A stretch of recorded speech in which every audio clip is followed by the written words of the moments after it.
कश्मीर को जमीन का टुकड़ा ना समझा जाए, जिंदा लोग बसते हैं। जब तक कश्मीरियों का दिल नहीं जीतोगे, कश्मीर का दिल कभी नहीं जीत पाओगे। सर, दिल्ली के दरबार से नॉर्मैलिटी बोलना और कश्मीर में जाकर के उस नॉर्मैलिटी को महसूस करना, इसमें बहुत बड़ा फर्क है। सर, महीनों से वहां बुलडोजर चलाए जा रहे हैं, कहा जा रहा है सरकारी जमीन से अतिक्रमण हट रहा है, लेकिन सर लोगों के घर तोड़े जा रहे हैं बिना नोटिस के।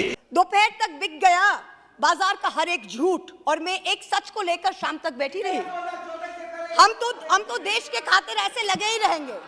Sir, mister chairperson sir, are you going to do your job and please ask the honourable gentleman to sit down.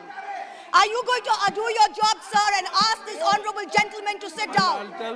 It is a shame for us. It is a shame for our investigative agencies that these allegations against the A company were only listened to when global entities asked these questions. When I stood here and asked this question, the global world didn't believe us. Everyone is asking who is behind Mahua. Every day the fake news brigade floats new theories. Is it the Chinese? You are repeating. Let me finish. दोपहर तक बिक गया बाजार का हर एक झूठ और मैं एक सच को लेकर शाम तक बैठी रही। हम तो देश के खातिर ऐसे लगे ही रहेंगे। सर, 370 का जिक्र आया। 370 के जिक्र को मैं, धन्यवाद सभापति महोदय, 370 के जिक्र को मैं थोड़ा चाहता हूं कि एक व्यापक कैनवास पे लें। आजकल ऑथेंटिकेशन की बहुत बात होती है।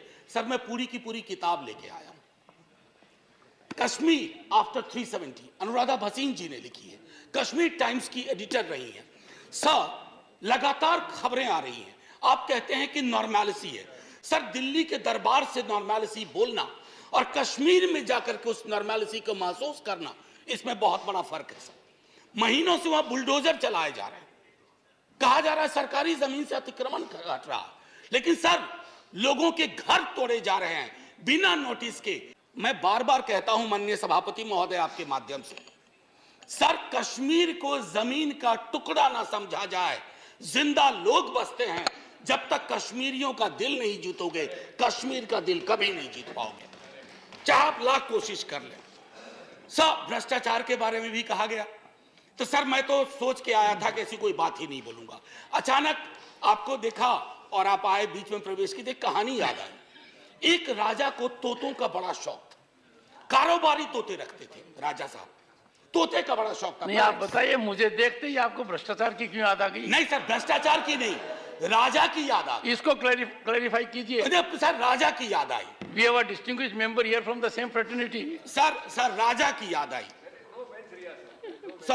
सर तो कई तोते थे उसके पास, लेकिन अचानक उसका स्नेह एक खास तोते के लिए काफी हो गया।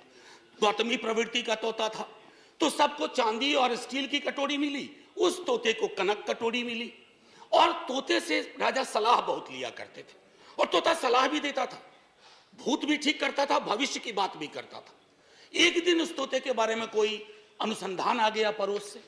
उस अनुसंधान के बाद तोता थोड़ा बीमार रहने लगा। अब उस बीमार तोते की वजह से राजा ने भी खाना पीना छोड़ दिया।